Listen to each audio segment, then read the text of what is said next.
1894 সালের 1 জানুয়ারি কলকাতায় জন্ম নেন এক যুগান্তরকারী মনীষী সত্যেন্দ্রনাথ বসু। তিনি এমন একজন বিজ্ঞানী যার নাম আজ লেখা রয়েছে মহাবিশ্বের মৌলিক কণার শ্রেণীবিন্যাসে।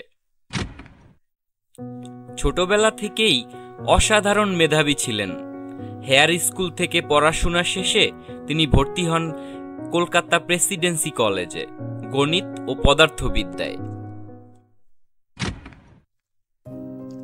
সেখানে তার শিক্ষক ছিলেন উপমহাদেশের আরেক কিংবদন্তি বিজ্ঞানী স্যার জগদীশচন্দ্র বসু।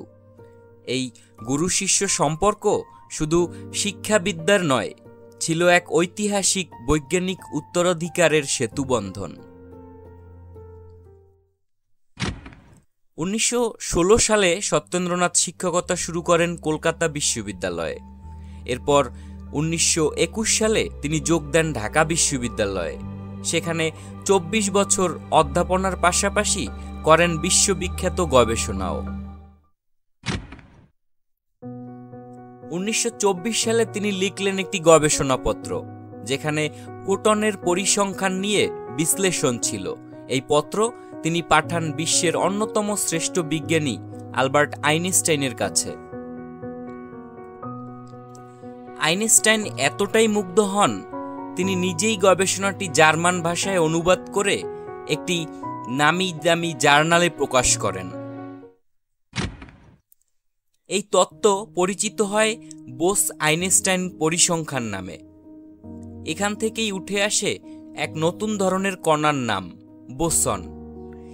এই কণাগুলো একই কোয়ান্টাম অবস্থায় থাকতে পারে, যেমন ফোটন, গুলয়ন এবং হিগস বোসন, যা বর্তমানে কোয়ান্টাম এন্টেঙ্গেলমেন্টের ব্যাখ্যায় ব্যবহৃত হচ্ছে। 2012 সালে যখন হিগস বোসনের অস্তিত্ব আবিষ্কৃত হয়, তখন বোসের নাম আবার বিশ্বজুড়ে আলোচনায় আসে। তার কাজের প্রাসঙ্গিকতা প্রমাণ করে দেয়, সময় পার হলেও সত্য চিরকাল সত্যই থাকে।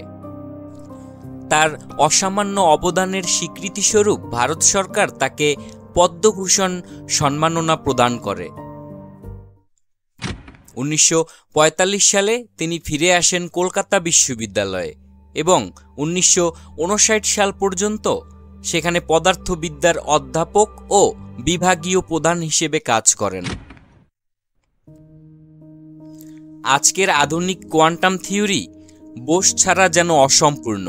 তিনি ছিলেন এক নীরব বিপ্লবী, যিনি বিজ্ঞানের আলো পৌঁছে দিয়েছেন অজানার গহ্বরে। সত্যেন্দ্রনাথ বসু একটি নাম, একটি তত্ত্ব, একটি বিপ্লব।